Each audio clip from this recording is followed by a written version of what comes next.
You feel like you need to pee all the time? My name is Dr. Brooke Klisiak from Legacy Physical Therapy, and today I'm going to talk to you about normal bladder habits so you can see if you are one of the many people who may be dealing with some bladder issues. So, first and foremost, what is considered normal? So, the average bladder can hold about 2 cups of urine before it needs to be emptied. So you can go to your kitchen and measure that out just to get a sense of how much fluid your bladder can hold. The normal range of voiding is to go 5 to 7 times a day. As we get older, our bladder capacity can get smaller and we may need to urinate a little bit more frequently. But it really shouldn't be that we have to go more than every 2 to 2.5 hours. Anything less than that 2 hour range is getting in that abnormal range. As far as nighttime urination, normal is to go and get up 0 to 1 time a night, unless you're pregnant or over 65. In that situation, you may be getting up more often during the night, but otherwise, we should be able to sleep a decent amount and not have to get up to urinate. Okay? So when we pee, the pee should just happen. It should just flow out easily without discomfort, without pain. A steady stream should happen, and then we shouldn't have to push or strain to feel like we have to empty the bladder. The flow should happen, and we empty the bladder. We should not have to strain or push to make that happen. Urge is that signal that our bladder is telling us that, hey, we have to go to the bathroom. And that happens when the bladder gets stretched out and the lining sends us a signal that it's time to go to the bathroom. So we get that urge to go even when our bladder is not fully full, because it starts to tell us that we might want to think about going to the bathroom. So it's a good time to check in with our bladder and get a sense of when was the last time we went, so that we can kind of keep on that normal going every 2 to 3 hour range.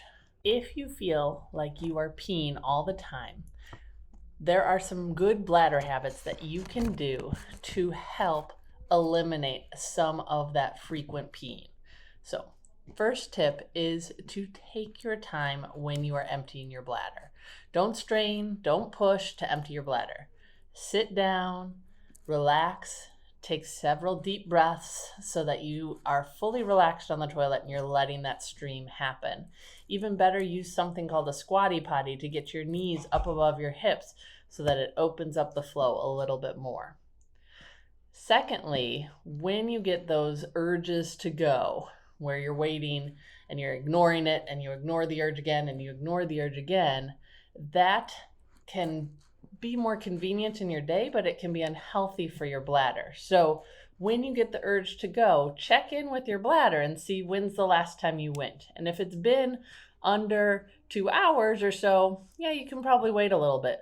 But if you're pushing on the 3 to 4 to 5 hour mark, you need to go and you need to respond to that urge. So don't consistently ignore the urge to go when your bladder's telling you. That is a time to check in with your bladder and make sure that, is it a time to go or not? Okay? On the flip side of it, try to avoid going to the bathroom just in case. Just in case peeing is when we are walking by a bathroom, or we're about to leave the house, or we're entering the grocery store and we go to the bathroom just in case, because we don't know when we might be by the bathroom again. So it's probably a good idea that we just go and empty our bladder. When we go to the bathroom just in case, that sends false information to our bladder, telling it, hey, wait a minute, I didn't have the urge to go, but I'm going to the bathroom anyways. Maybe I should tell the person next time, when I am this full, the bladder's thinking this, that we should go to the bathroom. And so what happens is the bladder starts telling us we have to go with smaller and smaller amounts of urine in there, and that can lead to more urgency, frequency, and potentially leakage. So we don't want to wait too long to go to the bathroom, and we don't want to go just in case, to keep that nice normal balance and homeostasis for our bladder. Last, I want to talk about some tips to maintain good bladder health. Appropriate fluid intake is a must. Oftentimes, when we feel like we pee too much, we like to cut back our fluid, but this can actually be problematic because it makes our urine more concentrated, and then that concentrated urine is more irritating, and our bladder wants to end up getting it out faster, and so it can send us a stronger urge to go to the bathroom. So, for most people, drinking 6 to 8 8-ounce cups of fluid a day usually works pretty well. I tell people to go a little bit more on the color of their pee. Our first pee of the day should be brighter yellow, and then the rest of the pees should be pale yellow. If you're peeing a darker yellow throughout the day, that means you're not taking in enough fluid. On the flip side, if you're peeing clear, that means that you're taking in too much fluid, and your bladder is going to have a hard time managing that load. There are some dietary changes that you can try if you're dealing with some bladder urgency and frequency. Certain foods and fluids that we take in can irritate the bladder, and cutting back on those foods and fluids can make a big difference.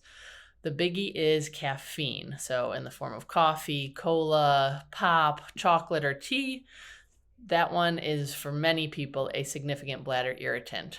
For others, citrusy food or acidic food seems to also irritate the bladder. So you might want to cut back on some of those types of foods if you are experiencing bladder urgency and frequency. Another one that a lot of people don't like to hear about is limiting alcohol. Alcohol is a bladder irritant, and it also increases urine production.